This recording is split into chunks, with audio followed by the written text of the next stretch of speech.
É situação extremamente delicada de fato e ali, ó, as empresas estatais registraram um déficit primário de 8,3 bilhões de reais entre janeiro e agosto deste ano, só 2025. O resultado é superior ao prejuízo registrado em qualquer ano da série histórica que foi divulgada pelo Banco Central.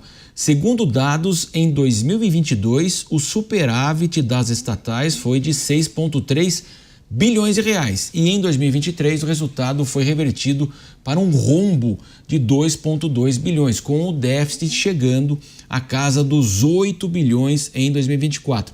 Além dos Correios, grandes estatais como a Engeprom, de projetos navais, a Infraero, de obras e gestão em aeroportos, Dataprev, voltada à Previdência, também deram prejuízo às contas públicas. A tendência, segundo especialistas, é que até dezembro o rombo deve ainda aumentar. É aquilo que vocês falavam, evidentemente, não tem mágica, né? É uma questão de gestão. É isso, né, Mota? Quer dizer, não tem segredo, né?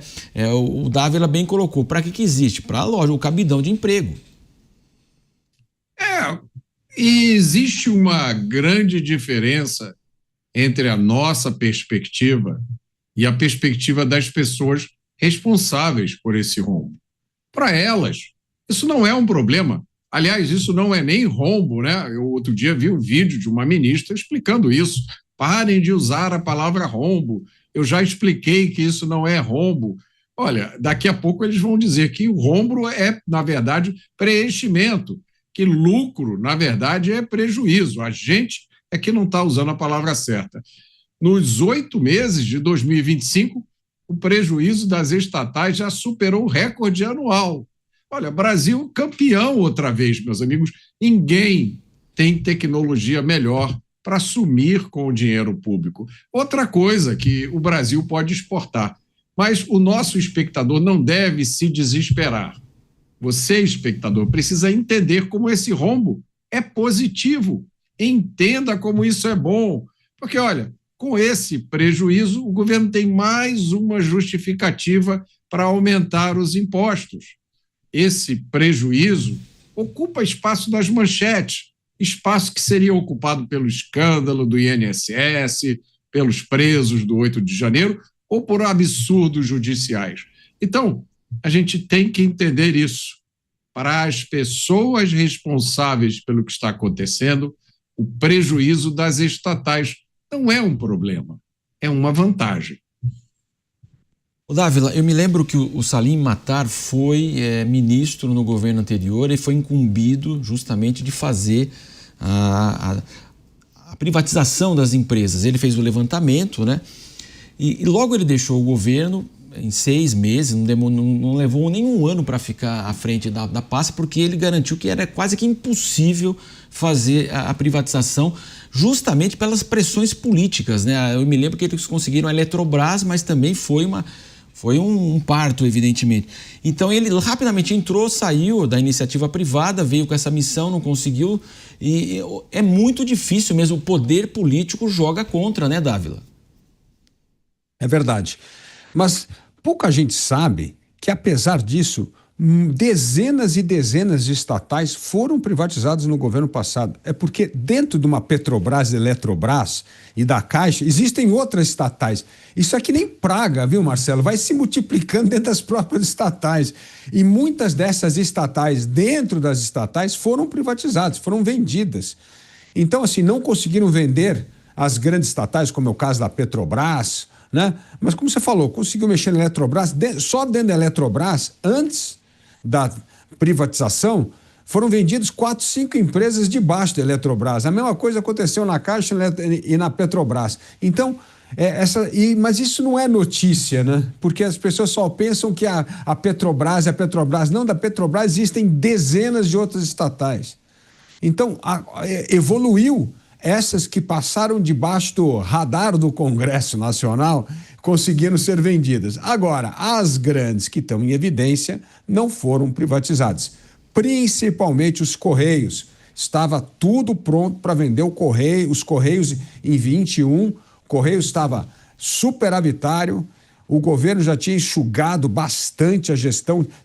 O Correio, naquela época, tinha 150 mil funcionários, caiu para 80 mil. Estava tudo preparado para ser privatizado. E aí, o Congresso refugou e o governo ficou com medo. Infelizmente, perdemos a oportunidade de ter vendido o Correio naquele tempo e não seria notícia hoje à noite aqui nos Pingos nos Is.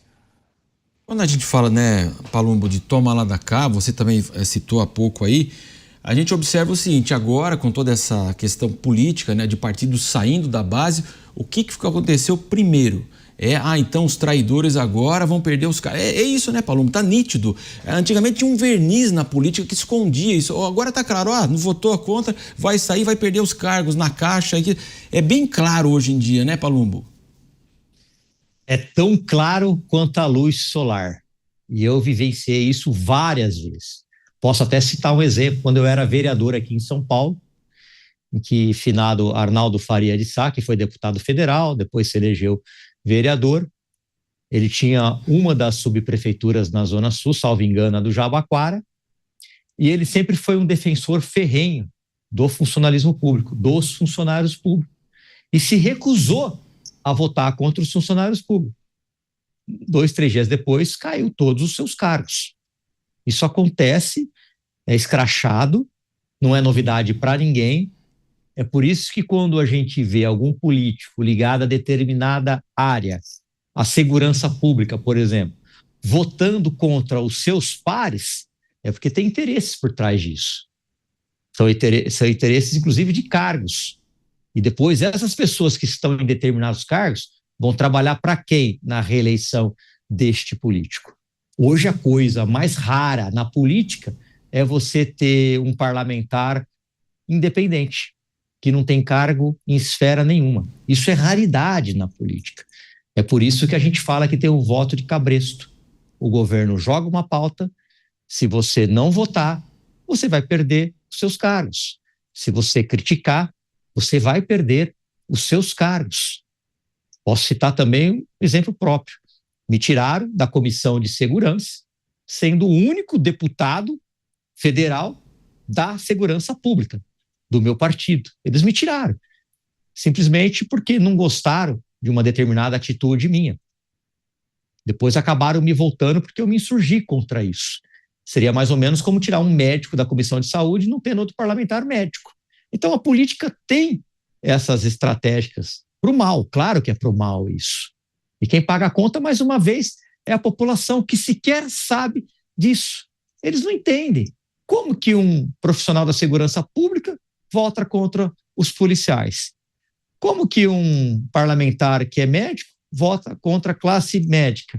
Porque ele esqueceu a profissão dele, ele esqueceu as origens. Hoje, eu estou deputado, mas eu faço questão de lembrar que se não fosse o delegado antes do meu nome, eu jamais seria eleito. E isso chama-se gratidão. Quem não tem gratidão, não tem caráter. Mas a política parece que tem um bichinho que morde a pessoa que ganha a cadeira, que não vale absolutamente nada, e depois ela se transforma completamente. Hoje eu entendo perfeitamente por que determinado parlamentar vota contra os interesses da sua própria classe.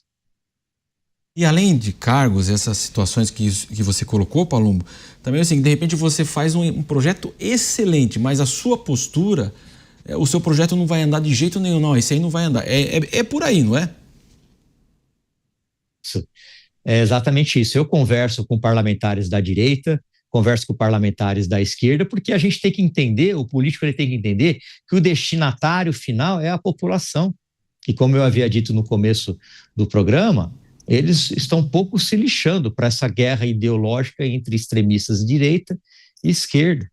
Eles querem melhorias na saúde, na educação e principalmente na segurança. Hoje em dia que eu vejo que é o calcanhar de Aquiles de qualquer governador, qualquer presidente da República, porque está chegando num nível que as pessoas estão sendo roubadas, estão tendo até suas alianças roubadas e os bandidos estão tão à vontade que eles estão fazendo live, coisa que a gente não via antigamente. Eles estão fazendo questão de dizer que sou bandido, gosto de ser bandido e clica aqui, dá uma curtida aqui nas minhas atitudes voltadas para o crime. Esse é o ponto que nós chegamos hoje no Brasil.